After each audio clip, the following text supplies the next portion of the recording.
আল্লাহর প্রতি ভরসা রাখেন, আল্লাহ পাকের কাছে যা চাবেন ইনশাআল্লাহ পাবেন। আল্লাহর প্রতি যে ধারণা রাখবেন আল্লাহ তেমনই হবেন ইনশাআল্লাহ। কেউ যদি ধারণা রাখে আল্লাহ আমার সাথে নাই, আল্লাহ আমাকে দিবে না, আল্লাহ তার সাথে থাকবেন। কে ধারণা রাখে আল্লাহ আমার সাথে আছে, আল্লাহ আমার সাথে আছে, আল্লাহ আমাকে বুঝেন, আল্লাহ আমাকে দিবেন, আল্লাহ অবশ্যই দিবেন ইনশাআল্লাহ। ওয়া মান ইয়াতাওয়াক্কাল আলাল্লাহি ফাহুয়া হাসবুহ, যে ব্যক্তি আল্লাহর প্রতি তাওয়াক্কুল করে আল্লাহ তার জন্য একদম যথেষ্ট হয়ে যাবে।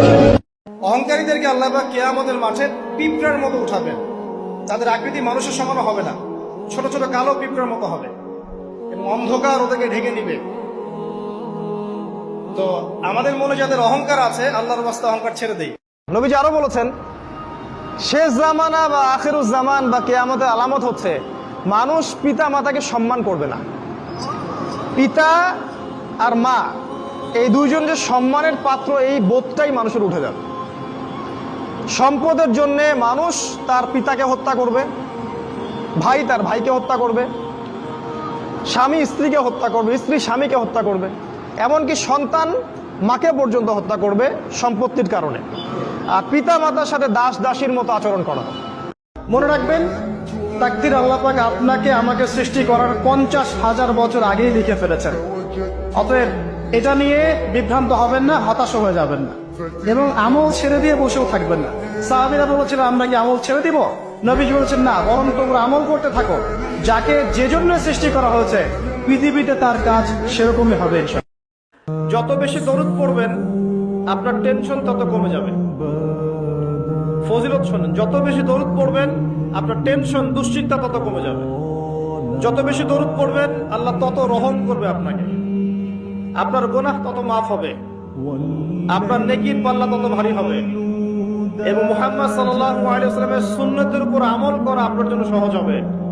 আর সবচেয়ে বড় কথা, কিয়ামতের দিন আপনার পক্ষে নবী সাল্লাল্লাহু আলাইহি ওয়াসাল্লাম স্বয়ং সুপারিশ করবেন ইনশাআল্লাহ, যদি আপনি বেশি বেশি দরুদ পড়তে পারেন। যদি কোনো ভুল হয়ে যায় খবরদার আপনি হতাশ হবেন না। ভুল হয়ে গেলে কখনো হতাশ হবেন না। হতাশা শয়তানের পক্ষ থেকে আসে। জীবনে যাই হয়ে যাক না কেন কখনো হতাশ হবেন না।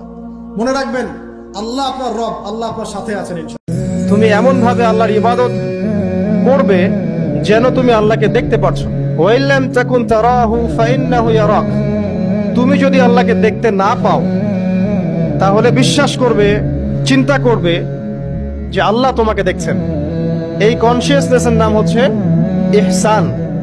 সূরা আলী ইমরানে আল্লাহ পাক বলেছেন 185 নম্বর আয়াতে, কুল্লু নাফসিন যায়িকাতুল মাউত, প্রত্যেকটা নফস মৃত্যুর স্বাদ গ্রহণ করবে। আর কিয়ামতের দিন তোমাদেরকে পূর্ণ মাত্রায় প্রতিদান দেয়া হবে।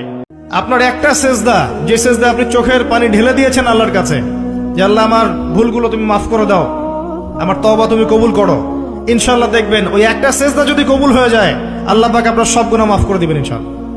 কোনো মানুষ যদি পরকালীন কনসেপ্ট লালন করে চলে যে আল্লাহর সামনে আমাকে দাঁড়াতে হবে একা একাই, আমার ইমাম, আমার পীর, আমার অমুক, আমার তমুক নেতা নেত্রী কেউ ওর সাথে যাবে না, আমাকে একা আমার আল্লাহর সামনে দাঁড়িয়ে হিসাব দিতে হবে, এই কথা যে চিন্তা করে সে কি নামাজ না পড়ে থাকতে পারে কিনা?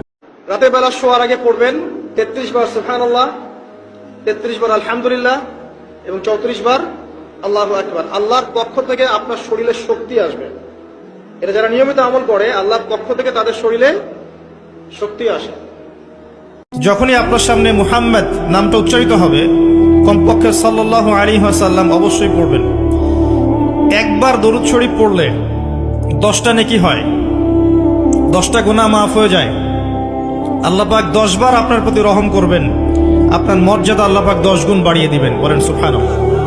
প্রশান্তি আছে কোরআনের কাছে, প্রশান্তি আছে নবীর সুন্নায়, প্রশান্তি আছে আল্লাহর জন্য সেজদায়। তার আল্লাহর জন্য আল্লাহকে স্মরণ করে আপনি কাঁদবেন, প্রশান্তি পাবেন। আল্লাহর জন্য কিছু কাজ করবেন, তার দিনের কোনো খেদমত করবেন, প্রশান্তি পাবেন। আল্লাহর কোরআনের 10টা আয়াত মুখস্থ করেন, মনে এমন শান্তি আসবে যেটা আপনি কোথাও পাবেন না।